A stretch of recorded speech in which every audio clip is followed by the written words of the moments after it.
Perfecto, muy buenas tardes a todos y como siempre bienvenidos a clase. La sesión de hoy vamos a dar lo que sería la sesión 3 y 4 de vuestro temario.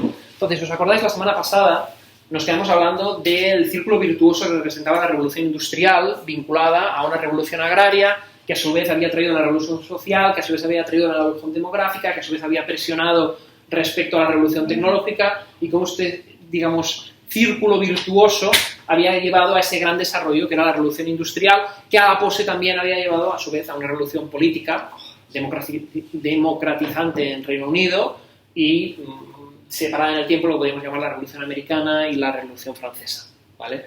Todo esto, ¿a qué es relevante? Bien, porque desde el punto de vista económico será una transformación tan bestia, tan radical de la forma de vida y del desarrollo económico de la humanidad, que para encontrar un cambio de este nivel deberíamos irnos a la aparición de la agricultura en el Neolítico. Por eso siempre se dice que la segunda gran revolución mundial es la industrial, la primera es la neolítica, o sea, la agricultura, y la tercera se dice que es la tecnológica, con lo cual hay algunos economistas, singularmente el doctor Sally Martin, que sostienen que la humanidad, a raíz de estos cambios, está produciéndose una aceleración, digamos, en su ritmo de evolución o desarrollo. Yo, como siempre, esas personas progresistas me las miro con cierta distancia.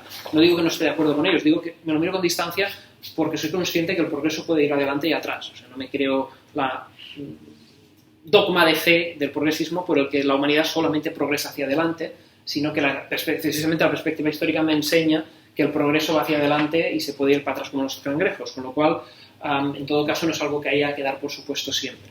Pero sí que es cierto que objetivamente, si analizamos los últimos 300 años de la historia de la humanidad, pues observamos cómo ha habido un enorme desarrollo y crecimiento de la humanidad como no había habido nunca. De hecho, este desarrollo, que se produce ya en el siglo XVIII, por primera vez en los últimos 4.000 años, desbanca a China como primer potencia mundial. Lo digo porque se dice mucho ahora, no, es que China, claro, ya se ha comido a Estados Unidos, es la primera potencia mundial, o está ya casi siendo la primera potencia mundial. Bueno, tampoco es nada raro ni nada especial. China lleva siendo la primera potencia mundial los últimos 4.000 años.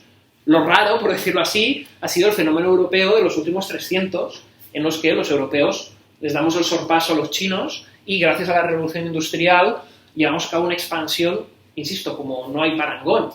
A ver, la semana pasada yo les estaba explicando el modelo de desarrollo colonial, básicamente España y Portugal, ¿no?, llevado a cabo en Norteamérica, Centroamérica y Sudamérica, lo que sería el continente americano, y esas incipientes colonias francesas, holandesas y inglesas en Norteamérica.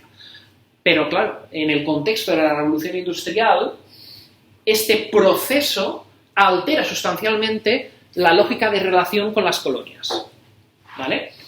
Una primera pregunta que ustedes se pueden plantear es, caramba, ¿y por qué Francia y Reino Unido llegan tan tarde a la aventura colonial, ¿no? En el caso inglés, ya lo expliqué la semana pasada, en el caso francés viene también dado en gran parte por las teorías económicas que había en esa época. Es decir, Francia no se plantea la idea de tener colonias hasta el siglo XVII y no se plantea tener colonias como digamos, una fuente de explotación económica, como si eran las portuguesas y las españolas que, digamos, repercutían en materias primas e ingresos a la metrópoli, sino como algo más de prestigio y sobre todo un sitio en el que meter esa población que te molesta, que resulta problemática. En el caso de los franceses, pues los hugonotes, los protestantes, aquellos occitanos que molestan, todos aquellos que molestan, los metemos en un barco y los mandamos para Quebec, ¿no? O sea, es decir, es una vía de lo que se llama, es un nuevo tipo de colonia llamada colonia de población. Me dice, hombre, Antón, pero es que hay un montón de personas de origen español, singularmente vasco y gallego, en América. Sí, claro, ya. Pero que haya habido colonias de población españolas en Latinoamérica o en Hispanoamérica no convierte esas colonias en colonias principalmente de población. O sea, es una consecuencia de la explotación económica de esos territorios el hecho que personas de la metrópoli se vayan a vivir ahí. Pero no se constituye esa colonia con la idea de mandar población. En cambio, en el caso francés sí. Y en el caso inglés, como voy a explicaros, también. ¿Por qué? En el caso inglés, singularmente, porque viene, por un lado, por temas religiosos y políticos, ¿vale? Es decir, hay movimientos protestantes singularmente radicales que no encuentran su encaje dentro de lo que es la Iglesia de Inglaterra, ¿vale? Hablo principalmente puritanos y presbiterianos, y ellos, conscientes de su pureza frente a la corrupción de la Iglesia de Inglaterra, pues prefieren irse a vivir en esas colonias donde poder practicar con libertad su religión. Eso en parte también explica la diferencia entre la Revolución Francesa y la americana. La francesa, como sabéis, es una revolución laica y profundamente anticlerical, mientras que la Revolución Americana, con esa misma vocación laica, no tiene nada de anticlerical o antirreligiosa, sino que al contrario, se hace para poder preservar el hecho de que cada cual practique su religión como quiera. De hecho, eso genera un movimiento de atracción de población tan fuerte como el de los mismos Amish, ¿vale? Que no dejan de ser bajo alemanes, que se fueron a vivir en esa zona. De hecho, yo que he estado bastante tiempo en las zonas Amish, cuando hablas con ellos hablan una especie de dialecto bajo alemán entre holandés y alemán. Es una lengua, bueno, es alemán antiguo, dialecto de transición, puedo decirlo así, y ellos a sí mismos no se consideran norteamericanos. De hecho, ellos se refieren a los norteamericanos como the Englishmen, los ingleses. Para ellos siguen siendo ingleses. De hecho, ellos no tienen nacionalidad americana. Ellos son algo parecido a los nativos americanos. De hecho, la rechazan. George Bush, en su segundo mandato, en su primer, digamos, la transición del primer al segundo mandato, Bush temía perder las elecciones y se le ocurrió, dice, estos tíos son más conservadores que yo, por lo tanto son potencial caladero de voto mío, y les ofreció la nacionalidad americana, pensando que así le votarían. Y le respondieron que no, que es que no querían la nacionalidad americana, que no la necesitan. Oiga, yo ya estaba aquí antes de que existieran los Estados Unidos, ya era dueño de esta tierra y me peleaba con los indios antes de que llegaran los Estados Unidos, con lo cual ellos siguen, digamos, montado su propio sistema de vida. Pero bueno, ¿por qué vengo a decir esto? Al final, bueno, un segundo elemento, la segunda lengua más hablada en las colonias americanas antes de la independencia de Gran Bretaña era el alemán. Y de hecho, en el debate constituyente de 1787, cuando se hace la Constitución americana, discuten qué idioma debe ser el oficial. Si mantener el inglés, que es el que hablan todos los que están ahí y que es el mayoritario de la población, o bien hacen oficial el alemán, porque ese sí es como más patente la distancia respecto a la antigua metrópoli. O sea, en ese momento Estados Unidos quería reivindicar su independencia política frente a Gran Bretaña, por lo tanto, se plantearon muy seriamente hacer oficial el alemán. Bueno, está en si ustedes leen los The Paper Federalist, los papeles del federalista, está ahí expuesto, ¿vale? Entonces, bueno, a veces uno se plantea que habría sido de la historia europea y mundial si hubieran hecho oficial el alemán y en vez de mantener el inglés, quién sabe, ¿no? Segunda Guerra Mundial, a lo mejor habrían terminado de forma muy distinta como lo hicieron. Bien, volvemos al tema económico, pues. Este crecimiento brutal que realiza Gran Bretaña le lleva por primera vez a plantearse un tipo de colonialismo distinto al que hasta ese momento se había llevado a cabo, ¿vale? Desde ese momento el colonialismo que se había llevado a cabo era de raíz española, castellana y portuguesa. Básicamente yo voy ahí, obtengo materias primas, obtengo oro, plata y eso, sí, andaban, por favor. Y esto yo pues me lo llevo a la metrópoli de modo de no esfuerzo, digamos, me viene dinero que me entra limpio, ¿no? Y no me lo gasto en lo que quiero. Frente al modelo francés, que es hacer una colonia de población, yo mando gente ahí porque así me saco de encima gente incómoda, ¿vale? Y luego vendrá el modelo inglés. Si te fijas, Gran Bretaña, a pesar de que ya en todo el siglo XVIII está compitiendo por ser la primera potencia mundial, digamos, es lo que se llama el Segundo Imperio Español, o sea, en ese momento está en liza Gran Bretaña, Francia, España, están ahí discutiendo, no consigue Gran Bretaña establecer un imperio colonial territorial, ¿sí? Es decir, tú miras el Imperio Español y, caramba, tiene una parte significativa de América. Tú miras Francia y tiene una posición de dominio en Europa muy poderosa y tiene, pues, algunas colonias de población en América. Pero Gran Bretaña, sin embargo, no. Gran Bretaña simplemente tiene, pues, control de determinadas ciudades muy claves. O sea, tiene enclaves, ¿sí? No tiene grandes extensiones de tierra.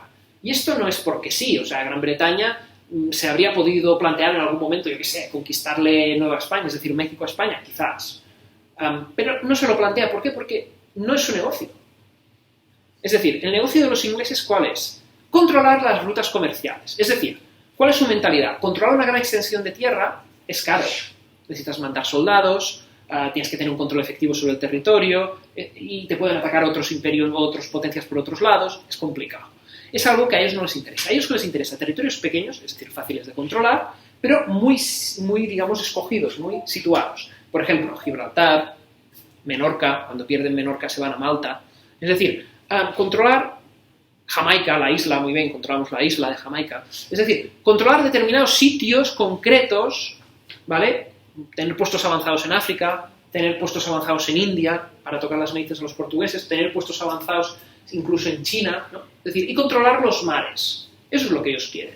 Porque así se controla el comercio marítimo mundial. De tal vista que lo que harán el gobierno británico durante todo el siglo XVIII y buena parte del XIX va a ser intentar romper el monopolio colonial de aquellos que ya lo tienen. Caso especial el español. Es decir, al final lo que les acaba aceptando el Imperio Español, ya decrépito y en las últimas, es... O sea, la gracia, si no se entiende, lo explico. La gracia de tener un imperio colonial es el monopolio. O sea, la gracia de tener un imperio colonial es decir, esto es el patio trasero de mi casa y aquí no viene nadie a hacer la barbacoa que no sea yo y en todo caso algún amigo que invito de vez en cuando. ¿Vale? Entonces, el gran negocio británico es decir, sí, pero para llegar a tu casa tienes que pasar por todos los checkpoints que yo tengo. Con lo cual, cuidadín, porque me voy a encargar de que si no me pagas lo que yo quiero o no obtengo lo que yo quiero, no puedas llegar a donde tú quieres. ¿Veis? Ese es el verdadero negocio british. Sumándole a otro factor. ¿Cuál es? Romper ese imperio, ese monopolio comercial. Llega un momento, y eso lo provoca la revolución industrial, algo que los españoles en ese momento no pillaron y que los franceses tardaron casi 50 años en pillar, con lo cual le permitieron a los británicos tomar... A ver, los franceses tardaron 50 años, verbigracia, hay las guerras napoleónicas de por medio, o sea, lo habían pillado, lo que no les salió bien, ¿vale? Porque no entendieron, o sea, saben que Napoleón dice que la forma de vencer Gran Bretaña no es atacar la isla, sino conquistar Egipto para evitar que puedan los británicos mantener la ruta comercial abierta con India. Una pregunta, Antonio, entonces los canales, como el de Panamá o el de Suez, puede ser algo parecido a esto, porque ellos siempre han tenido dominio. Claro, el de Panamá no, el de Panamá siempre ha sido un invento gringo, yankee, ¿vale? El cambio... No, cuidado. Son imperios distintos, hablan la misma lengua, pero son imperios distintos, con intereses geoestratégicos distintos. Hoy en día Gran Bretaña es prácticamente un estado vasallo de Estados Unidos, ¿vale? Con lo cual, bueno, dicho, a nadie se le escapa que el Brexit es un reflejo de la guerra euro-dólar en el que Estados Unidos, digamos, arranca a Gran Bretaña de Europa para debilitar Europa. Dentro de esta guerra económica que hay muy fuerte, y luego explicaremos, en consecuencia de los acuerdos de Bretton Woods y de las modificaciones de la crisis de los 70 del petróleo. Pero bueno, me vuelvo un poquito atrás, para que se entienda en qué marco estamos moviéndonos. Entonces, como os decía, Gran Bretaña, al hacer la revolución industrial, hace un cambio de reglas brutal que el resto, insisto, tardan, España nunca lo pilla y Francia tarda 50 años en pillar de qué están yendo, de qué palo van los ingleses. Estoy hablando de manera muy básica para que me entendáis. O sea, ese círculo virtuoso que os expliqué de la revolución industrial provoca una explosión demográfica en Gran Bretaña. O sea, de pronto Gran Bretaña tiene muchísima población. Provoca una explosión de la capacidad manufacturera británica. Es decir, de pronto, si yo era capaz de producir antes 10 sillas en un año, ahora fabrico 10.000 sillas. O sea, es que la proporción no es que yo haya parado de hacer 10 a hacer 100. No, es que he pasado de hacer 10 a hacer 10.000. Claro, ¿eso qué pasa? Eso revienta todos los canales de distribución estándares, habituales que tenía Gran Bretaña y que tenía el mundo conocido hasta la revolución industrial. Entonces, ¿qué es lo que intentan los británicos? Y consiguen hacerse con nuevos mercados. Y eso es lo que da el cambio entre el colonialismo y el imperialismo, que es lo que conocemos a partir de la mitad del siglo XIX. Hay autores que te dicen que ya en 1800 ya es así, hay otros autores que te dicen que en 1830, ahí depende de la literatura, digamos, la doctrina científica que ustedes, a la fuente que vayan. Pero quiero que el concepto que se les quede es que más o menos a partir de la mitad del siglo XIX se produce este cambio de concepto del colonialismo al imperialismo. ¿Y en qué consiste el imperialismo o en qué consiste este cambio? Consiste en añadir, además de la obtención de materia prima de la colonia, o sea, además de explotar los recursos que nos provee la colonia, además de mandar población para tener un control más o menos extenso de dicha colonia, lo que implica es, sobre todo, el desplazamiento de población de la metrópoli, pero no, insisto, no 4 soldados y 4 y sus familias, no, un desplazamiento masivo de la población de la metrópoli que, a su vez, constituye un mercado esclavo, o digamos, la palabra no es esclavo, la palabra es un mercado rehén de la producción industrial de la metrópoli. Aquí está la clave del imperialismo. O sea, la clave del imperialismo ya no es los recursos naturales que yo obtengo de la colonia.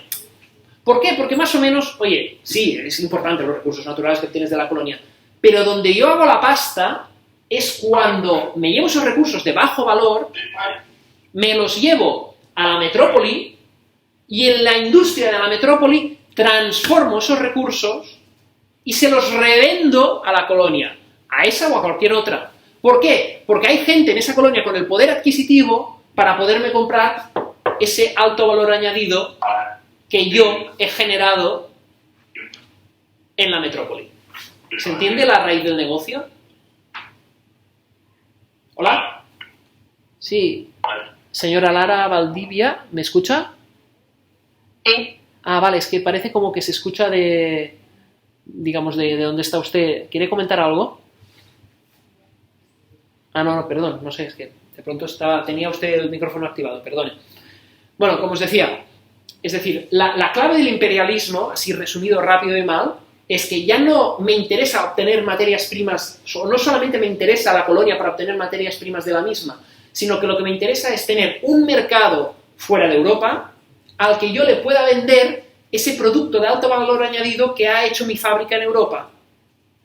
¿Correcto? Entonces, Gran Bretaña inicialmente lo que piensa es, no necesito necesariamente entrar en guerra con Francia, con España, con quien sea, para conquistar tierras, sino lo que me interesa es que me acepten romper el monopolio comercial para ser yo el que les venda lo que producen mis industrias. Porque claro, todos sabemos que la industria española... ¿Industria qué? España no tenía industria. ¿Vale? Entonces, claro, Gran Bretaña, ¿qué está viendo? Gran Bretaña está viendo Buenos Aires, Santiago de Chile, está viendo ciudades muy populosas, mercados grandes abiertos, completamente desaprovechados.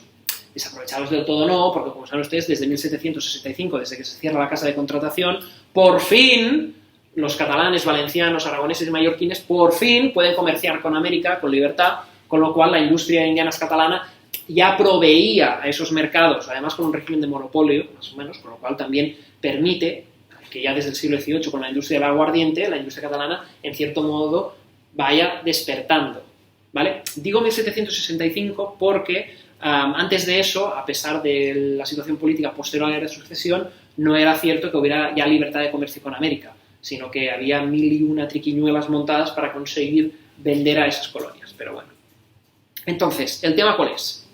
El tema es que los ingleses dicen, hombre, pues lo que necesitamos son mercados abiertos. Con lo cual ellos se convierten en el adalid mundial del liberalismo, en el adalid mundial del librecambismo, en el adalid mundial de los aranceles bajos, en el adalid mundial de fronteras abiertas. ¿Sí? ¿Se entiende esto? Ese será su gran negocio y su gran batalla. ¿Y cuál va a ser la fuerza de los otros que no están que van con el pie cambiado, con perdón de la expresión, que todavía no lo entienden? Proteccionismo, cerrar fronteras, etc. En medio de todo esto, hay un factor de excedente económico muy importante que a veces no se tiene en cuenta, que es lo que se llama, creo que lo expliqué la semana pasada, el asiento de negros. ¿Vale? Es decir, el tráfico de esclavos en América era una fuente de ingresos brutal. Brutal. Y de hecho ya al fin de la guerra de sucesión, en el Tratado de Utrecht, los ingleses ya meten los dos pies ahí dentro. Con lo cual ahí ya se acaba también uno de los monopolios importantes de la monarquía hispánica. Lo que pasa es que los ingleses aprovechan, los británicos aprovechan el dinero que hacen con todo el negocio de los esclavos para invertir en su industria. En España se sigue cobrando de la nómina y APA. Mientras que ellos, ¿qué ocurre? Que tras 100 años de este magnífico business del asiento de negros, del comercio de esclavos, entre comillas, eso ya se pueden poner espléndidos. Voy a poner un ejemplo. Mirad, cuando uno ha pasado hambre, ¿vale? Y aquí seguro que todos tienen, quien más quien menos, conoce en su familia situaciones complicadas derivadas de la guerra civil, ¿vale? Pues puedes decir, ostras, es que no había conejo y se comieron gato, ¿vale? Situaciones muy complicadas. Y ahora vivimos una sociedad en la que nos podemos permitir el lujo de despreciar un pollo al as del domingo. Porque esto es de gente sencilla, un pollo al as. Cuando antes el pollo no te lo comías más que en Navidad, ¿no? Que era cuando te lo podías permitir. Pues a los ingleses les pasa un poco lo mismo. Ellos en Utrecht meten el pie en el asiento de negros, se forran, o digamos, comparten el forrarse con las élites extractivas castellanas que se forran con el asiento de negros de América, y al cabo de 100 años los ingleses se han forrado tanto y han hecho además la revolución industrial que se ponen un poco morales, ¿no? Y dicen, esto del esclavismo es inhumano. Sale Edmund Burke, gran conservador británico de origen irlandés, recomiendo que lo lean, es el padre del pensamiento conservador moderno, y él es el que hace campaña en el Parlamento británico, una campaña muy intensa, además es un voto muy reñido, porque estaban los esclavistas por un lado y tal, el que dice que repugna a la humanidad, a la dignidad británica, a aceptar el comercio de esclavos. Y entonces los británicos prohíben el comercio de esclavos en su imperio. Vale, ¿pero qué van a hacer? A partir de ese momento van a ir presionando en una España, digamos, en franca decadencia, ¿vale? Una España que ya está, bueno, que ya está perdiendo el imperio colonial y hace aguas por todos lados, para decir, no, esto es inmoral, y que el gobierno español se comprometa a estar en contra de la esclavitud. Pero ¿cómo iba a estar el gobierno español en contra de la esclavitud si Fernando VII de Borbón era el mayor esclavista de España? ¿Y cómo iban a estar en contra si su viuda era la segunda mayor esclavista de la historia de España? Y cobraban una pasta de todos los niños que se trasladaban. Y lo puedo decir con conocimiento de causa, porque los armadores que los trasladaban eran catalanes. ¿Sabéis cómo iba la fiesta, no? Iban a América, en América cargaban los botes de todo lo que había, y esto luego se venía y se descargaba en la península. Y cuando llegaban a la península, para no hacer el viaje de vacío, pues primero se pasaban por Ghana, donde había los correspondientes alemanes, holandeses, ingleses, que cargaban esas personas, te las metían en un barco, y entonces ellos se iban, pues yo que sé, a Georgia, a South Carolina, a todas estas colonias americanas, donde hacían enorme gasto de hecho, esos apellidos que son poco ingleses, pero que podéis ver fácilmente en el sur de Estados Unidos, como Campbell. Todos conocéis al señor Campbell. Campbell es Campbell, no es Campbell, es Campbell, es un apellido catalán, esclavista. O por ejemplo Berenger, es un señor que se llama Tom Berenger, ¿les suena? Es Berenguer, pero pronunciado en inglés. Podéis encontrar muchos, porque había muchos armadores de estos que ya tenían su red de contactos cuando llegaban ahí y descargaban, ¿no? Creo que fue aquí la semana pasada cuando expliqué que hay insignes familias burguesas catalanas que se formaron, como la familia Vidal Quadras, en este tipo de actividades. Hay libros publicados, es de dominio público, o sea, es que tampoco estoy desvelando ningún secreto de Estado, ¿vale? Entonces, durante todo el siglo XIX, el objetivo del Imperio Británico es acabar con la esclavitud.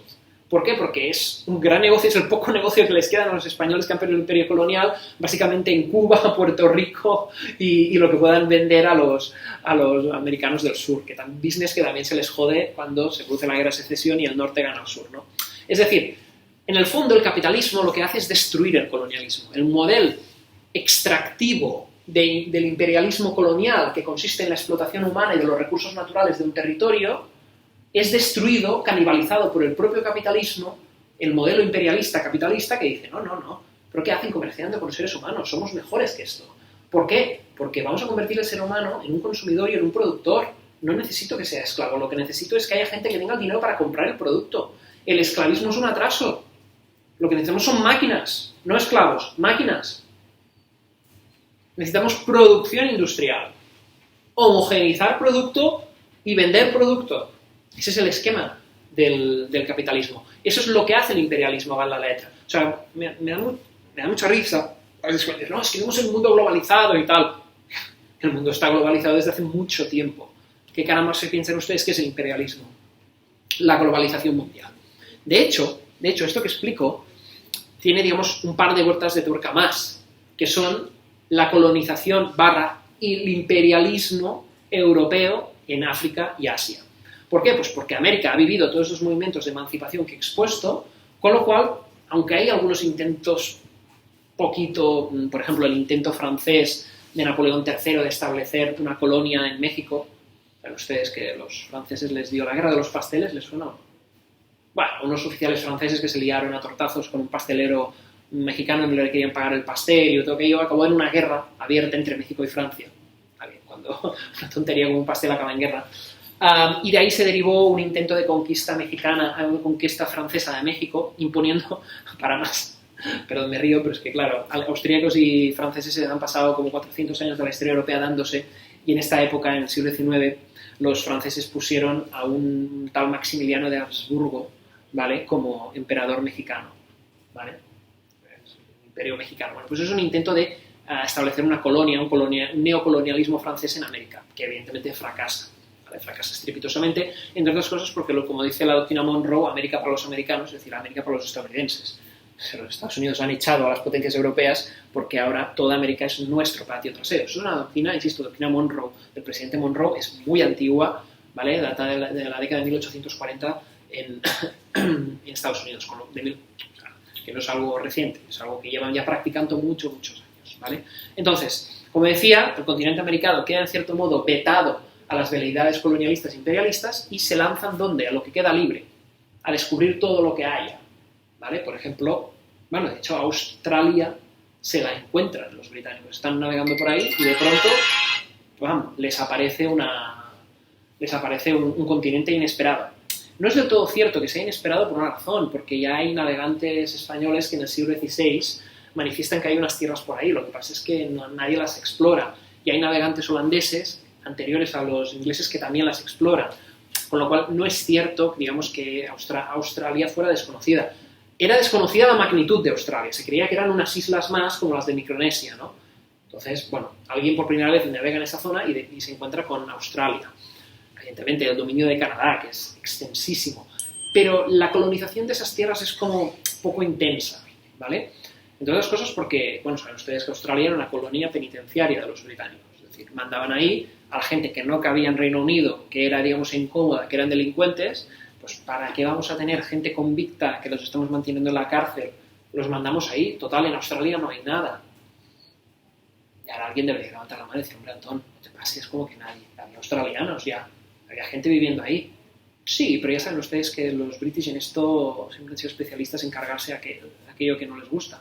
Con lo cual practicaban una política de limpieza étnica como la que practicaban en América del Norte.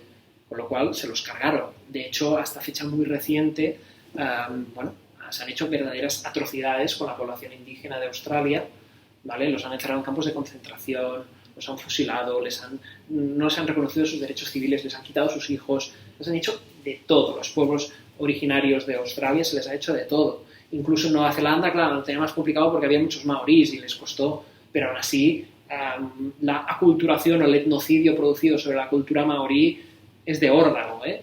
O sea, me refiero que en esto, vamos, yo si fuera británico, bueno, como mínimo intentaría ser prudente a la hora de hacer según qué expresiones, porque el historial que han llevado a cabo atrás es bastante escalofriante. Pero eso que estoy explicando no es nada comparado con lo que hicieron los británicos en India y en África, ¿vale?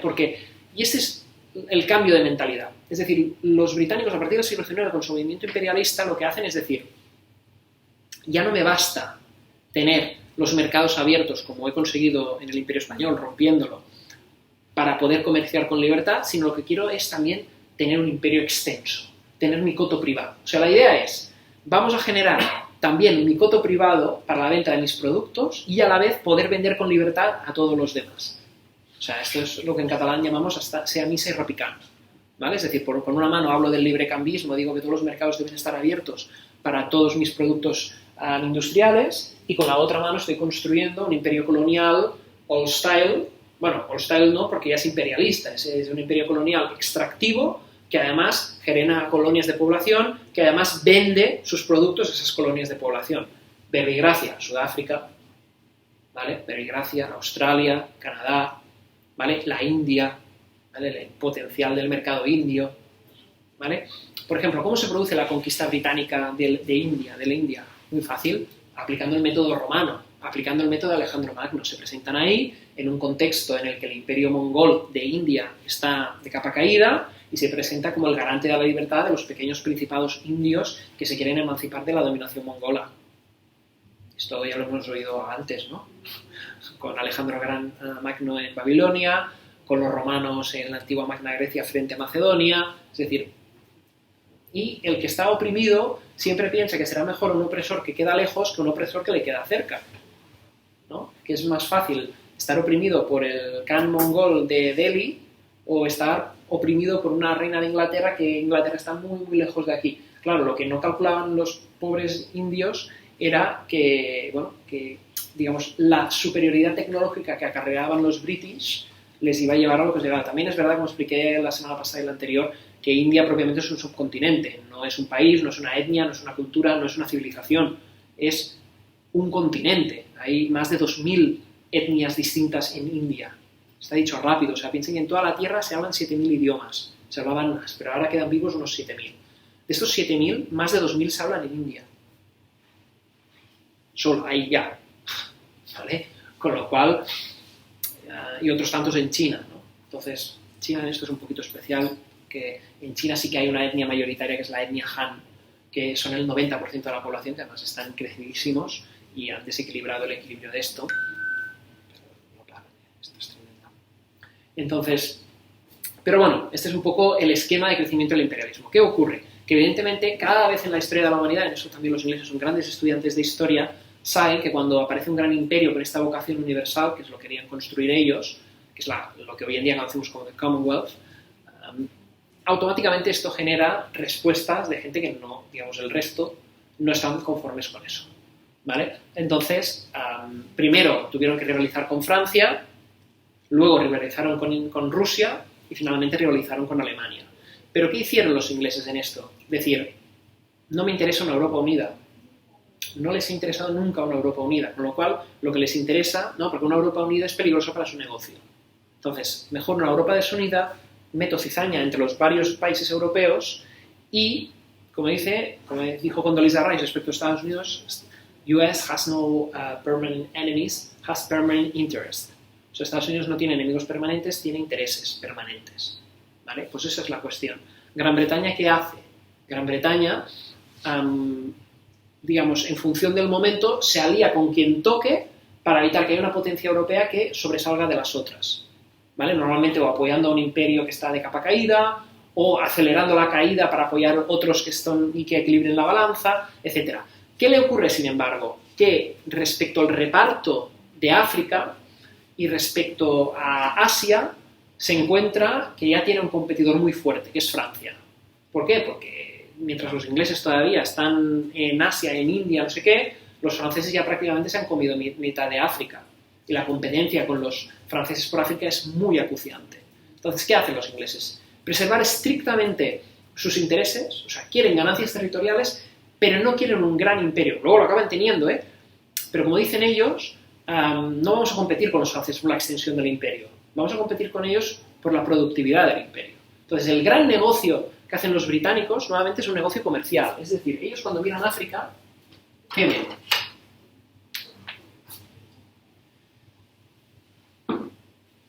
Van a perdonar ustedes que dibujo muy mal, ¿eh? Pero... ¿Vale? Esto sería más o menos el continente africano. No sé si es exactamente así, pero un poquito así. Aquí estaría Madagascar, ¿vale? Que hay dos vías para llegar a Europa. Una es por el Mar Rojo, Canal de Suez, ¿vale?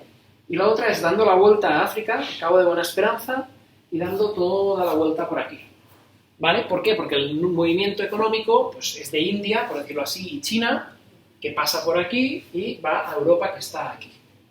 Más o menos como hoy en día, si es que no hemos inventado nada. Entonces, ellos... Claro, ¿qué dicen? ¿Qué tenemos que controlar? Tenemos que controlar los dos puntos, como siempre, por donde pasa el comercio, es decir, aquí abajo y aquí arriba. Y tenemos que hacerlo de manera que nadie, entre comillas, nos pueda plantear, discutir esto. Entonces, si tú miras, todos los imperios europeos siguieron un criterio muy orgánico, muy de aquí llego, aquí me meto. Es decir, los franceses, o sea, para entendernos, España llevaba ya desde el siglo XV ocupando y metiéndose por aquí, los portugueses igual, los franceses en 1830 conquistan Argelia, ¿vale? E intentan conquistar ya antes Egipto, hay otro que se pone aquí, otro que se pone aquí, aquí, es decir, y en el momento en el que se produce la explosión del imperialismo, básicamente su movimiento de expansión es en este sentido, ¿vale? Siempre va a ser en este sentido. Hay algunos que incluso tienen otra colonia aquí e intentan conectar, ¿vale? Y eso lo hacen todos los países europeos.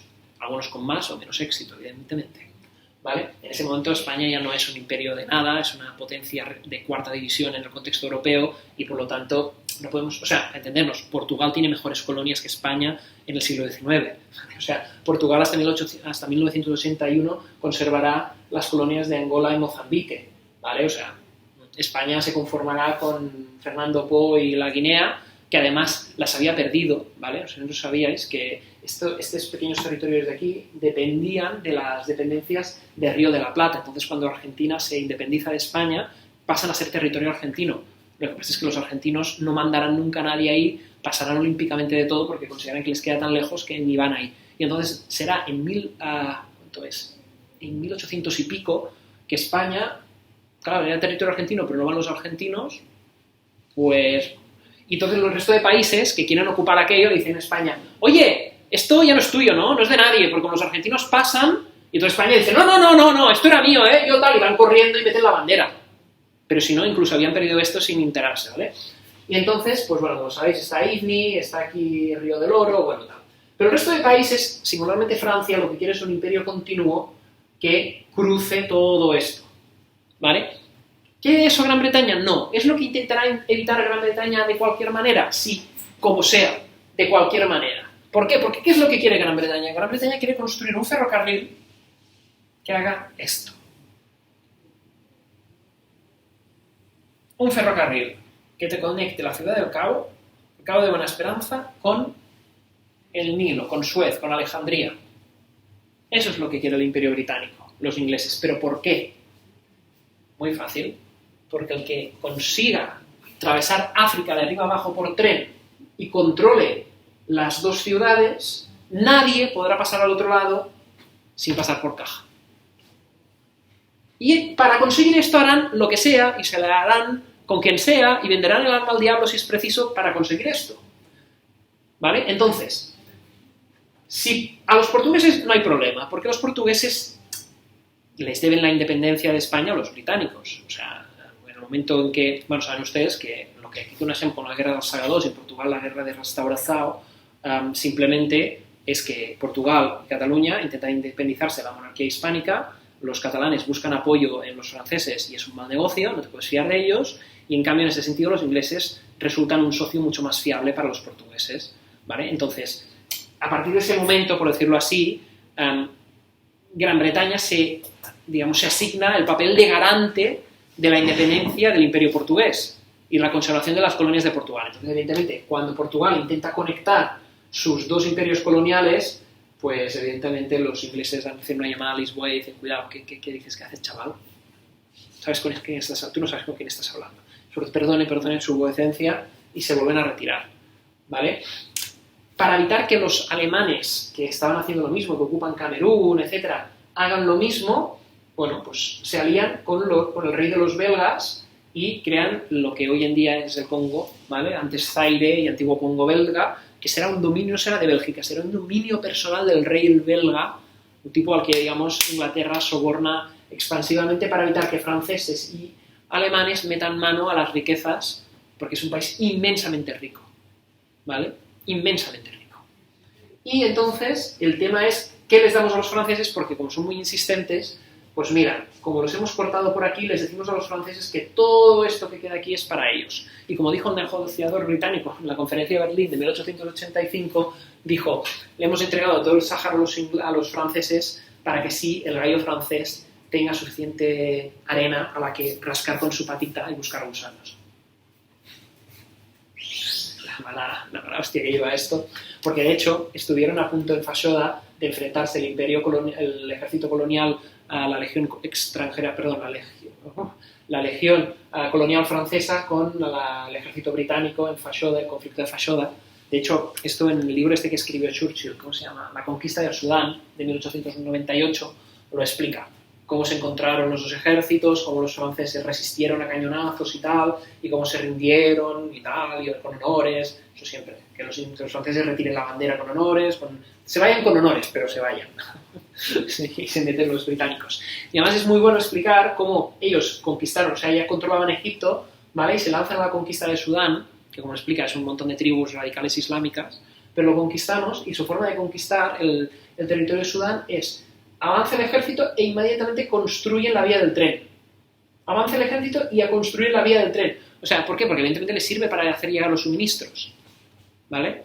Entonces, ¿por qué? Porque habían intentado en ocasiones anteriores atacar a Sudán y claro, como nosotros no tenían un ejército regular, sino que eran así más, bueno, un ejército de guerrillas, etcétera, ¿qué ocurría? Que se internaba el ejército británico, los otros por detrás les cortaban la línea de suministros y los masacraban. Y los machacaron 3 o 4 veces. Entonces llegó un momento que el Imperio Británico dijo, no, vamos a tomarnos estos en serio, y entonces tal. Por otra parte tienes a Cecil Rhodes, que es el gran imperialista, ¿vale? Que lo que hizo fue toda la tierra de Rhodesia, por eso la actual Zimbabue se llamaba Rhodesia, en honor a Rhodes, que es el que la conquistó, ¿vale?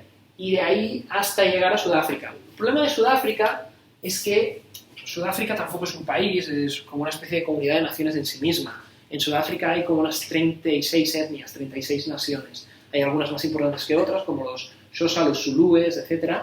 Pero, ¿vale? De hecho, Sudáfrica, si no me equivoco, tiene 8 o 9 idiomas oficiales, ¿vale? Pero Sudáfrica, ya desde el siglo XVI, ¿vale?, era un territorio en el que, bueno, principalmente había habido colonias portuguesas, pero desde el siglo XVI lo que ocurre es que muchos occitanos, huyendo de las guerras de religión en Francia y de la persecución francesa, se refugian ahí como campesinos, ¿vale? Eso, además, luego, tras la estallido de la Revolución Francesa, más campesinos huyen de la Revolución Francesa y se instalan a vivir ahí. Y a mayor abundamiento, ya en el siglo XVII y sobre todo en el XVIII, muchos puritanos holandeses, ¿vale?, de aquellos que algunos habían ido a Estados Unidos a hacerse Amish, otros muchos se fueron a vivir aquí. Tantos prosperaron y se mezclaron entre ellos que llegaron a crear sus propias repúblicas, las repúblicas de Orange y Transvaal, ¿vale? Eran, pues, dos repúblicas holandesas, para que nos entendamos, dentro del territorio sudafricano. Y aquí pues estaban los zulúes, y aquí los xhosa, y aquí el tal, ¿vale? Entonces, los británicos, inicialmente cuando se enfrentan contra los zulúes, pierden. Y se quedan muy sorprendidos. ¿Por qué hemos perdido? Pues muy fácil, porque pues, si llegamos conquistando en África y aquí, ya, caballero, porque ustedes en África nunca se habían enfrentado a otro reino, se habían enfrentado a tribus desorganizadas. Es decir, etnias, creo que lo expliqué, la etnia es una comunidad cultural. Puede haber mucha gente de una determinada etnia. Pero otra cosa es la construcción política de esa etnia. No todas las etnias te vienen en nación. De hecho, hay etnias partidas en varias naciones. Para que se me entienda, Alemania y Austria son naciones, estados distintos. Sin embargo, étnicamente son lo mismo, ¿vale? Ahora un austríaco se enfadaría, pero entiéndanme a lo que me refiero, ¿vale? Entonces, claro, los ingleses se habían encontrado con pequeños reinos, no se enfrentaban a una etnia unificada, no se encontraban contra otro país. Entonces, claro, ¿qué ocurrió? Que cuando ellos desembarcan aquí y los zulúes, que inicialmente eran aliados de ellos, de pronto se dan cuenta que los ingleses no vienen como aliados, sino que vienen a conquistarles, pues, bueno, eso es un país, tiene su rey, tiene su ejército, se organizan y les plantan cara en batalla a los ingleses. De tal forma que ellos no se lo esperan, ellos esperan, pues aquello, una masacre. Llegamos aquí con la ametralladora, matamos a 4 negros y ya está, y se acabó. Y de pronto esos 4 negros que son un ejército organizado, que vale, que tú vas con ametralladoras y fusiles y bayonetas, pero es que ellos llevan lanzas, escudos y son muchos más que tú, ¿vale? Y sí, tú tienes una superioridad técnica, pero ellos tienen la organización de un ejército y controlan su propio país, evidentemente, y cuando un país entra en guerra, resumen, que los zulúes les dan para el culo, que los machacan vivos, ¿vale? Entonces, ¿qué obligan? De pronto el ejército británico se tiene que desplazar y hacer una guerra de más de 30 años para acabar dominando a los zulúes. Y evidentemente cuando se hunde el imperio zulú, el resto cae, ¿vale? ¿Por qué? Porque bueno, si los más fuertes que había aquí han sucumbido a los británicos, el resto van cayendo. En principio, los holandeses ven con buenos ojos a los británicos, porque son protestantes como ellos, son blancos, los ven con buenos ojos. ¿Cuál es el problema? Que en 1904 se descubren oro y diamantes en Orange y Transvaal. Y aquí, amigo, ya las jodido. Los ingleses dicen, ¡oro! ¡Diamantes! Y van a llevar a cabo una guerra. Bueno, el tema es que los ingleses declaran la guerra a Orange y Transvaal. Orange y Transvaal se defienden bien, porque no hay que olvidar que son holandeses, son europeos, por lo tanto están acostumbrados al uso de tecnología militar moderna, no van a luchar con palos y con lanzas, sino que van a luchar también con mosquetones y metralladoras. Y además están en su propia tierra, para entender, llevan 200 años viviendo ahí y conocen bien. Tras algunas derrotas iniciales que llevan a los británicos a negociar, deciden que no van a negociar y que van a por todas. Y entonces los británicos suben el nivel de la apuesta y deciden que van a tratar a los ciudadanos de Orange y Transvaal como si fueran negros. Es decir, que no hay arte de guerra, ni privilegio, ni humanidad, ni nada. Y entonces es cuando practica una política de limpieza étnica que consiste en quemar todas las granjas, en violar y asesinar a todas las mujeres, en matar a todos los niños, si hace falta despellejarlos y colgarlos vivos. Política habitual colonial, ¿vale? Entonces llega un momento que la desesperación les lleva al final, bueno, a matarlos de hambre, situaciones muy, muy dantescas, ¿vale? Hay una película, ¿ves? Que pasa que siempre las películas nos hacen parecer buenos cuando son unos animales salvajes, pero, ¿sabes? ¿Habéis visto reciente? Me llevaron mis hijos a verla, una que se llama The Kingsman, pero la primera, no la primera 1 y 2 del chaval, sino una que está ambientada en la Primera Guerra Mundial. Se llama Los primeros Kingsman, es como digamos Kingsman 3, pero hablando de lo que ocurre tal. Pues es curioso porque te habla justamente de la aldea Anglo-Boer y te explica cómo los ingleses, sale ahí cómo están haciendo campos de concentración y de exterminio para matar a los Boers, que son blanquitos y rubios y de ojos azules, ¿no? Y el prota de la película, que es así el Lord Tal, que es el que funda los Kingsman, dice, creo que nos hemos pasado aquí con esas personas y tal. Y el otro, son animales traidores, hay que matarlos a todos. Para que veas un poco, ¿no? ¿Qué ocurre? Pues finalmente los derrotan, pero con el tiempo estos derrotados acabarán siendo los dueños de la administración colonial. De tal forma que cuando Sudáfrica se independice del Reino Unido, van a ser estos Boers holandeses quien tomen el control de la República Surafricana, llevando más allá las leyes. O sea, los ingleses de por sí eran racistas, ¿vale? Ya pusieron leyes racistas. Pero es que estos cuando toman el poder crean el apartheid, o sea, van más allá en estas leyes racistas. De hecho, la lengua African, seguro que la conocéis, ni que seas para utilizar el Word cuando vas a seleccionar idioma, como es la primera que te sale. La lengua African es el dialecto de la lengua neerlandesa que se habla en África. Es el dialecto de estos Boers. O sea, el dialecto es el idioma, la lengua que hablan estos Boers todavía hoy en día. ¿Vale? Si habéis visto esta película de los Springboks y Nelson Mandela, del partido de rugby y tal, todos son rubios y tal, no son ingleses, son holandeses. Tienen cara de Louis van Gaal, si los ves, ¿vale? O sea, son holandeses, de Cruyff, o sea, que les ve que son tíos que no son anglosajones, sino que son germánicos, ¿vale? Bueno, este es un poco, o sea, el gran negocio de los ingleses es esto. ¿Por qué? Porque tener este negocio les garantiza, aparte de innombrables recursos naturales, oro, diamantes, colonias de población, explotación humana, etcétera, les garantiza sobre todo la joya de la corona del Imperio Británico, que es India. Y además, evidentemente, que la conectan con Austria, qué mal estoy diciendo hoy, en Australia, que la tienen aquí abajo, ¿vale? Y esto era la cabeza de puente para intentar controlar China. El problema es que China se les antoja un imperio demasiado grande para llegar a conquistarlo. Sí. ¿Consiguieron poner el tren? Sí. Sigue funcionando. Esto ya no te sabría decir. Yo creo que sí. Lo que pasa es que evidentemente ahora hay aquí pues como unos 5 o 6 países de por medio, Kenia, etcétera. O sea, bueno, vamos a contarlo si quieres, ¿eh? Tienes Egipto, Sudán del Norte, Sudán del Sur, Kenia, Uganda, Zimbabue, sí, más o menos, ya unos cuantos, sí. ¿Algo? Sí, con el tema del colonialismo y imperialismo, ¿se potenció también el uso del ferrocarril o del tren en Estados Unidos? No, o sea, fue en paralelo. Es decir, Estados Unidos, en ese sentido, ellos se debaten, tienen una doble alma, ¿vale? Una alma imperialista, lo de América para los americanos, y a la vez tienen un alma aislacionista. Es decir, lo que ocurre en Europa, mientras no nos toquen las narices a nosotros, no nos preocupa. Entre otras cosas porque Europa, ¿sabes qué pasa? Que, digamos, está todo como muy consolidado ya, ¿vale? Si tú vas a una ciudad europea, pues hay calles estrechas, porque venimos de una edad media, las carreteras son estrechas. En Estados Unidos, como se suele decir, primero pusieron las carreteras y luego vinieron las ciudades. Es decir, en esa época, cuando todo eso está ocurriendo, Estados Unidos está convirtiéndose en un país. Es decir, ellos han hecho su propio colonialismo, ¿vale? O sea, partimos de que en 1776 esas 13 colonias que ocupaban la costa este de Estados Unidos, ¿vale? En 1865, ¿vale?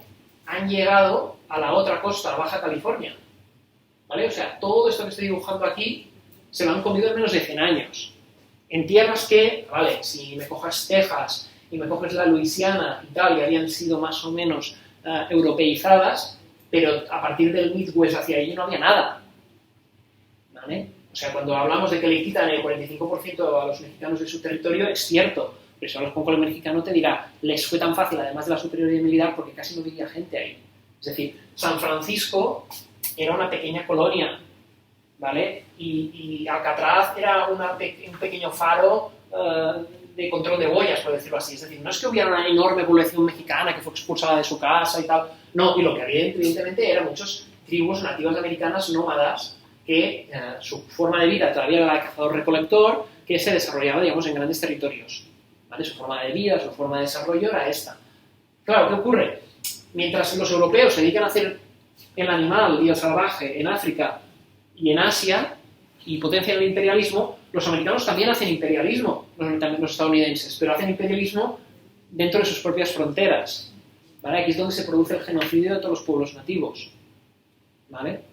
Caballo Loco, Jerónimo, los últimos apaches, ¿sí? Cómo están extinguiendo todas estas lenguas, cómo estas culturas, cómo los encierran en las reservas, los vuelven sedentarios, ¿vale? Y entonces el gran tema, que es la introducción de la droga como forma para destruir sus comunidades. Es lo mismo que intentan los británicos. Sabes que la guerra del opio básicamente se produce entre el Imperio Británico y China porque los británicos lo que querían era destruir, minar la moral, tener dominados a los chinos. Y la forma era drogarles y meterles opio. Y el mismo gobierno chino dice, no quiero que drogues más, no quiero más heroína para mi gente. No, más caballo, más caballo. ¿Vale? Pues esto mismo es lo que hace el whisky, que el séptimo de caballería les va repartiendo a los indios. Emborracharlos, alcoholizarlos, impedirles llevar a cabo su forma de vida, obligar, es decir, alguien que está acostumbrado a no tener un puesto fijo porque se va moviendo por un territorio siguiendo el curso de los animales. Y de pronto vienen unos tíos de fuera, cazan a los animales con escopetas hasta extinguirlos, con lo cual te extinguen la comida, te quitan tu tierra, te encierran en un sitio súper pequeño para que no te puedas mover de ahí y la única salida que te dan es el whisky. Claro, pues todos tirados al whisky. Sí que es verdad que dentro de esto, al final, había momentos que lo que hacía el gobierno americano era firmar tratados, que como dicen los nativos americanos, la palabra de hombre blanco no vale nada, ¿no? Pero el Tribunal Supremo de Estados Unidos muchas veces ha sido preguntado al respecto, porque claro, el tratado internacional es un trato entre dos estados soberanos.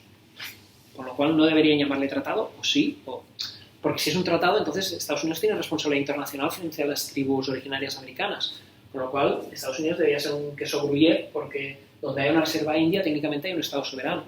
Entonces, al final de todo esto que estoy diciendo, lo que dijo el Tribunal Supremo de Estados Unidos es una solución de compromiso. ¿Qué te viene a decir? Te viene a decir, efectivamente son tratados, porque en el momento en que fueron firmados, aunque ahí era territorio de Estados Unidos, esas comunidades humanas no forman ciudadanos americanos.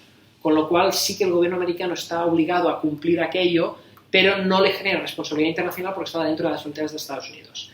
Y esto que estoy explicando tiene su relevancia, ¿por qué? Por tres cosas.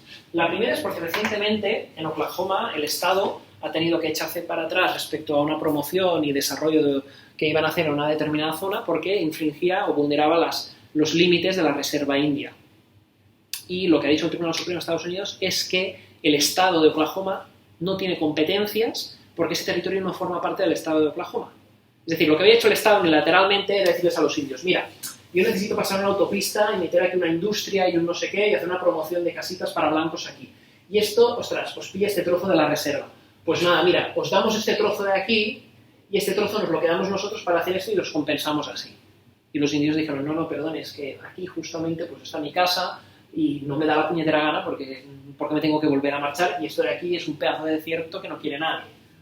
Entonces, lo que ha dicho el Tribunal Supremo de Estados Unidos es que el Estado de Oklahoma no puede. En todo caso, hay que renovar el tratado y que eso es una competencia exclusiva del Senado de Estados Unidos.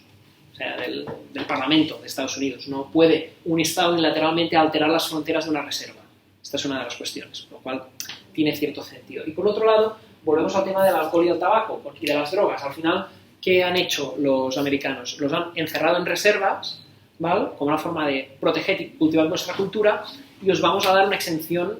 Yo siempre lo comparo un poco con el régimen económico canario o, si me queréis ser más bestia, con el concierto vasco. O sea, al final lo que les han dicho es, dentro de las reservas os podéis dedicar a todas aquellas actividades que fuera de las reservas estén prohibidas.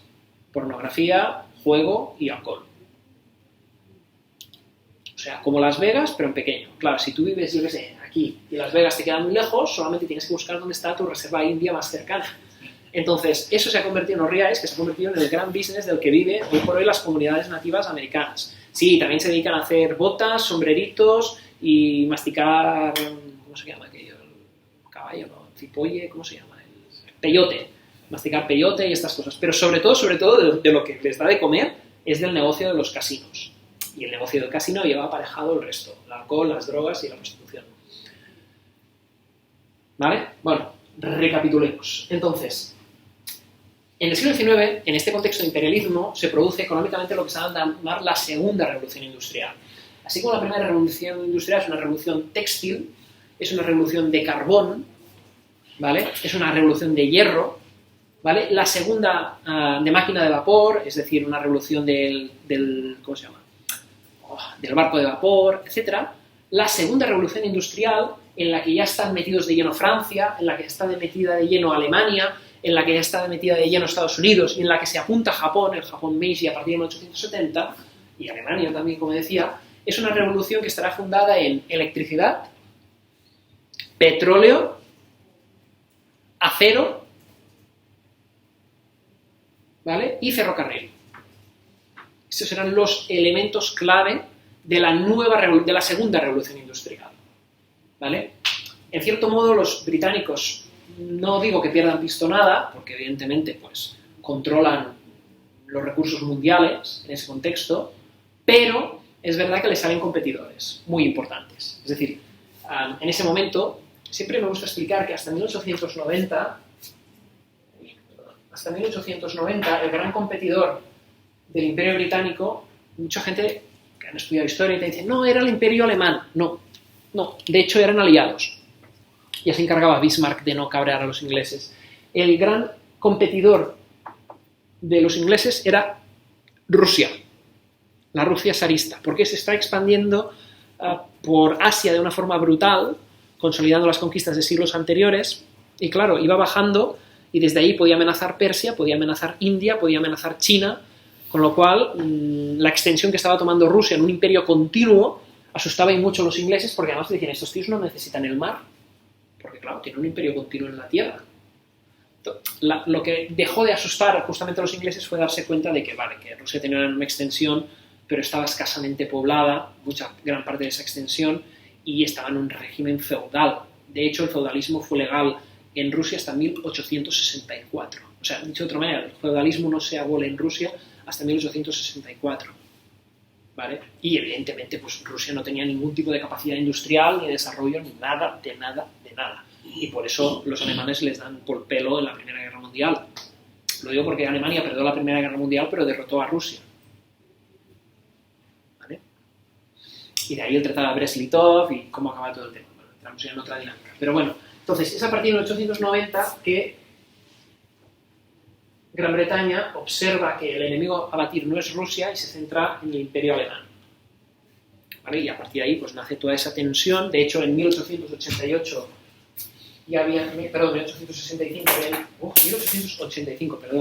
se había celebrado el Congreso de Berlín, en el que justamente en la conferencia de Berlín habían decidido repartirse África entre todas las potencias europeas. Con la forma de decir, no vamos a ir a la guerra, evitemos la guerra, repartámonos África. Lo que pasa es que si cualquiera de ustedes ven el mapa del repartimiento africano, pues como les digo, es desigual lo siguiente. Es decir, Francia y Gran Bretaña se le reparten todo y les dejan migajas a los demás. A Bélgica, es como decir Andorra, ¿vale? Bélgica les regalan el Zaire, que el Zaire en sí mismo es como 10 veces España, ¿vale? Pero cargado de riquezas hasta arriba, y eso se lo regalan a la familia real belga.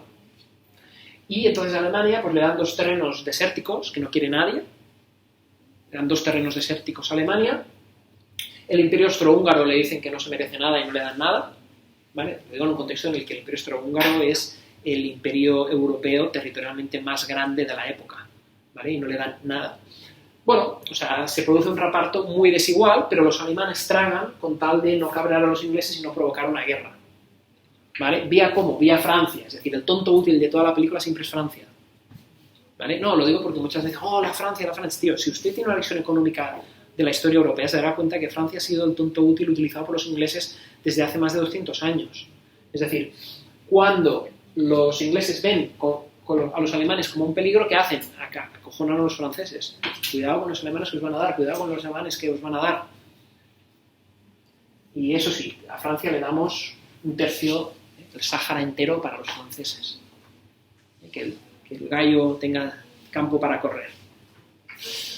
Vale, este es el dibujo del imperialismo. ¿Qué ocurre? Primera Guerra Mundial. La Primera Guerra Mundial económicamente va a ser... O sea, mira, hay un autor que explica que antes de la Primera Guerra Mundial, si se sentaban en una mesa en Gran Bretaña, Alemania y Francia, podían decidir o terminar cualquier guerra en el mundo, antes de la Primera Guerra Mundial.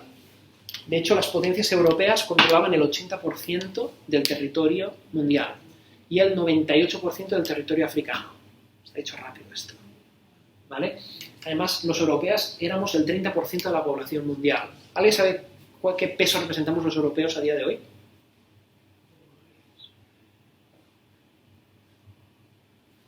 Año 1910, 30% de la población mundial. Hoy en día, ¿qué peso de la población mundial representan los europeos? Si mirar en Google. 800 sobre 7.000, ¿no? Más o menos. ¿800 los europeos? ¿No? ¿800 millones de habitantes Europa? 200, 300. 445. 500 sobre 7.000, ¿no? ¿Ves las cifras o no? No alcanzamos ya el 7% de la población mundial. Sí. Pero estos cálculos para 2050 habremos bajado al 280, a 290. No hace falta ser muy listo para ver que esto nos lleva a la extinción. Pero antes de llegar a la extinción, amigos míos, que al fin y al cabo, pues, que más que menos se va a morir, lo cual tampoco es tan grave, tengan en cuenta que cuando tú pierdes peso demográfico es la antesala para la pérdida del peso político y económico. Es decir, ¿qué le da el poder a Gran Bretaña? Si os acordáis, cuando la semana pasada explico la revolución industrial, explico que Gran Bretaña pasa a ser una isla en la que viven 6 millones de personas a ser una isla en la que pasan a vivir 60, 70 y 80 millones de personas. Y ese crecimiento lo hacen ellos mismos. No es que venga gente de fuera a vivir ahí, sino que ellos mismos se multiplican hasta un punto que tienen que mandar gente a Canadá y gente a Australia, de donde sea, porque no caben. ¿Vale? Evidentemente, en el momento en el que tú pierdes peso relativo, tengan en cuenta que, como explicamos siempre, las necesidades son ilimitadas, pero los recursos son limitados. Entonces, el actual reparto mundial de recursos, los europeos estamos consumiendo aproximadamente el 35% de los recursos mundiales. Hoy en día, sin ir más lejos, nos dedicamos a consumir de todos los recursos que hay en el planeta Tierra disponibles, los europeos consumimos el 35%. Siendo el 7%. Sí. ¿Por qué? Porque todavía hay un imperialismo económico subyacente. ¿Vale? Entonces, ¿alguien se cree que vamos a poder seguir gozando de este nivel de consumo de recursos mundiales sin que otros levanten la mano y digan, perdone, ¿yo por qué tengo que vivir peor si ustedes son 4 privilegiados, que además son todos viejos? Es una reflexión que os hago, digamos, un poco más allá, vayamos un poco más allá. Entonces, aquí, que más que menos tiene 2, 3 coches en su casa, o teníamos, porque hemos empezado a recortar. Pero es que más que menos tenía 2, 3 coches en su casa, uno que no sé qué, tengo uno que me gusta de no sé qué, tal, motos, tal, se va a acabar. ¿Por qué? Pues porque los chinos también quieren tener 2, 3 coches por familia, y los indios. ¿Quién es el mayor constructor mundial de coches? No como país, sino como marca. Toyota. No, error. Toyota, Tata, ¿no? Tata. El tipo ese que fabricaba tractores y camiones de mala calidad en India. Tata. ¿Y qué es dueña Tata? Pues mira, Tata es dueña de Jaguar, dueña es Tata de Land Rover, y siguió sumando, ¿eh? Pues a eso voy. Es decir, al final es una cuestión de peso. Es decir, China tiene 1.500 millones de habitantes, India 1.100 millones de habitantes, Estados Unidos tiene unos 280 millones de habitantes, Rusia tiene 135 millones de habitantes. ¿Vale? Si no somos capaces de darnos cuenta de que somos irrelevantes, les voy a decir más. Esta zona de aquí, ¿vale?, que hoy en día tiene 150 millones de habitantes, lo que sería la ribera sur del Mediterráneo, en el año 2035 está previsto que tenga 240 millones de habitantes. Y de estos 240... Uy, perdón, me he metido una cifra, perdón. 240 millones de habitantes, de los cuales se calcula que entre 50 y 60 se irán a vivir a Europa. Es así. Y eso es números, pero tiene toda la lógica económica.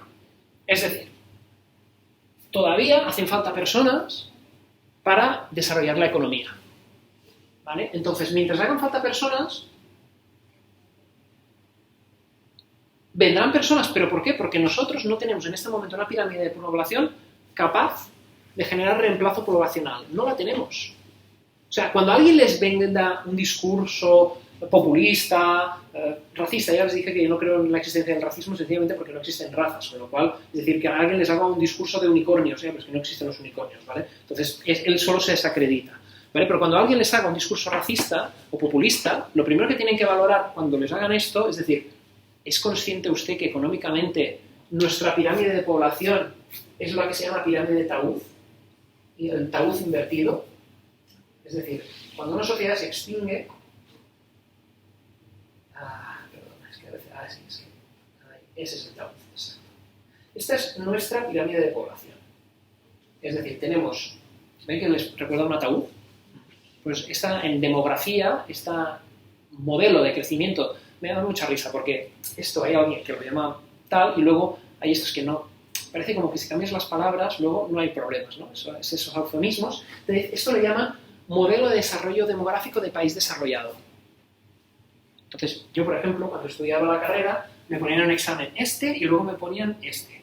Y me decían, identifique las diferencias económicas y demográficas entre ambos modelos, identificando el potencial tipo de desarrollo económico e industrial de cada país. Y tú cuando veías esto tenías que decir que esto era propio de un país del tercer mundo, en situación de subdesarrollo, tal, con poca industria, tal, y que esto era el esquema cojonudo, el mejor del mundo, con un país ya plenamente desarrollado, tal, y a mí me parece una enorme sandez. O sea, esto es un país que tiene futuro, no sé si de rico o pobre, pero tiene futuro, y este no lo tiene, ¿vale? Entonces, el esquema de los escandinavos durante muchos años era este. Ellos querían esto, porque les parecía que esto era lo más sostenible. Es decir, el ideal escandinavo era esto, con un ligero decrecimiento, ¿vale? O sea, con un ligero decrecimiento pequeñito, es decir, seamos un poco menos para consumir menos recursos, pero mantengámonos los que somos. ¿Saben qué pasa? Que la demografía no es una ciencia exacta. No es algo que tú aprietas un botón y la gente de pronto no. Si tú a la gente le cambias el esquema de crecimiento tradicional que ha existido durante milenios y cambias la escala de valores, lo que se llama la pirámide de Maslow, ¿qué te ocurre? Te ocurre esto, te ocurre la extinción. ¿Por qué? Porque esta extinción está vinculada, la extinción es muy gruesa, este decrecimiento de población tiene vinculado a una serie de valores y desarrollos económicos. Es decir, es cierto que una economía de este tipo no te consume productos de lujo, te consume pocos productos de lujo. ¿Por qué? Porque al tener muchos niños, ¿vale?, desarrollas la economía infantil. Es decir, fabricas pañales, abres escuelas, generas juguetes y comida, ¿vale? Como recursos básicos. El baby boom, por ejemplo, de aquí de España. Sí, claro, pero el baby boom muchas veces la gente nos explica que genera un crecimiento económico del que hemos gozado hasta ahora. Claro, ¿alguien se cree que se podía financiar la transición política sin el baby boom? Pero no en España, sino en Europa. O sea, porque cuando en España se produce el baby boom, Europa ya lleva 15 años de ventaja en su baby boom.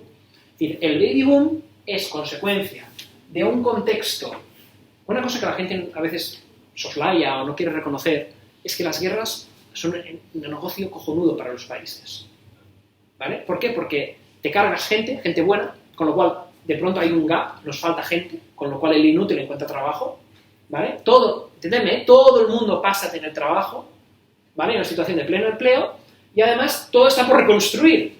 O sea, lo duro es la guerra, y la posguerra, entendedme, pero la idea es que esto genera oportunidades de crecimiento. Entonces la gente se vuelve optimista y tradicionalmente se produce este baby boom. ¿Vale? ¿Cuál es el problema? Que cuando has reconstruido el país, ¿qué más haces? Es más complicado.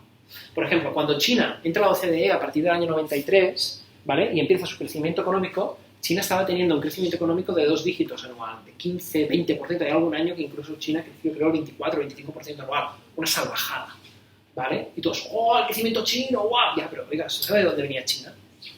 Claro que crece a pasos agigantados porque se beneficia de la tecnología actual, vendiendo de un contexto, insisto, de casi subdesarrollo económico. Pues claro, crece muy rápido. Hoy en día, ¿cuánto está creciendo China?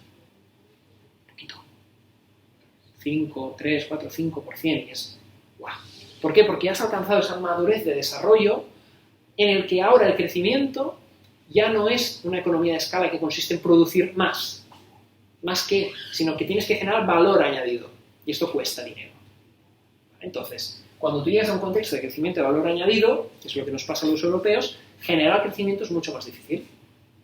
¿Vale? ¿Por qué? Porque, insisto, tienes que mejorar la tecnología, esto no es inmediato, ¿vale? O sea, aquí entramos casi en el dogma de la economía, ¿no? Es decir, ¿y por qué la economía tiene que mejorar siempre? ¿No? Bueno, porque el sistema está montado así, pero entonces es mucho más difícil cuando has alcanzado un determinado nivel equiparable al resto de países desarrollados seguir destacando. ¿Por qué se produce el gran crecimiento económico, lo que se llama el desarrollismo, el milagro del franquismo y todo eso? No es ningún milagro. Si uno analiza la situación económica, hasta el año 1963 España no recupera el poder adquisitivo de 1932. O sea, cuando alguien me viene con el discurso neofacha o tal, pienso que es un ignorante o que directamente es un mentiroso, un manipulador. En todos los casos, quizás porque yo he gozado en ese sentido en casa de mis abuelos que sufrieron gran parte de su vida el franquismo. Entonces, claro que se acuerdan cuando mejoró la situación económica. Coño, ¿se acuerdan también de los primeros 20 años en que no tenían de qué comer y había que comer gato? No, yo creo que nunca comieron gato, pero entiéndanme. O sea, se acuerdan de cuál era la situación. Entonces, cuando alguien te viene con el discursito no, que con Franco se vivía mejor y todo el mundo tenía empleo y todo era cojonudo y tal. Oiga, no sé, si usted se cree estas tonterías, no las cree, pero objetivamente, desde un punto de vista empírico económico, no es cierto. Y eso no es una enmienda a la totalidad del franquismo, o sea, no digo el franquismo hizo todo mal, tal, no, porque es un periodo de 40 años en el que podrían haberse hecho bien determinadas cosas. Yo no entro. Lo que digo es, el hecho de estar en la situación de la dictadura franquista tras la guerra civil provocó objetivamente un atraso a España, sí. Un atraso que costó, insisto, del 32 al 64, 63 poder recuperar esa posición de nivel adquisitivo, sí. Entonces, ¿qué hace España del 63 hasta que se produce la crisis del petróleo? Avanzar. Y claro que se industrializa España, pero se industrializa a costa ¿de qué? A costa de estar en unos costes muy por debajo del nivel de vida de Europa. Y además haciendo unas depreciaciones internas de moneda, que creo que expliqué el primer día, salvajes, del orden de la peseta depreciándola al orden del 40%. Es decir, haciéndonos trampas al parchís, ¿vale? Empobreciendo más a la población española para así tener mejores exportaciones afuera, pero no ganando competitividad. Es decir, tú cuando alcanzas un determinado nivel de desarrollo, la forma de seguir creciendo es ganar competitividad. La competitividad, que es una palabra así y tal, no es nada más que hacer más barato algo que la competencia hace más caro, manteniendo o mejorando la calidad. Eso es la competitividad. Eso es muy difícil. Normalmente, ¿de dónde te viene eso? Sin hacer trampas, sin mentir, mejorando la tecnología. Mejorando la tecnología, claro. Es decir, si yo tengo un coche que me gasta 15 litros a los 100 y tengo un coche que me gasta 1,5 o 2 a los 100, evidentemente el que gasta 1,2 o 2 a los 100 es mejor, es más competitivo que el que gasta 15. Es verdad. Pero el desarrollo tecnológico, la inversión tecnológica que tengo que hacer para llegar aquí, esa es la parte que la gente a veces no quiere ver. O sea, no es así y ya está. ¿Vale? Entonces, bueno, pues con vuestro permiso, como son las 5:15, vamos a hacer ahora sí un descansito, 10 minutos solo.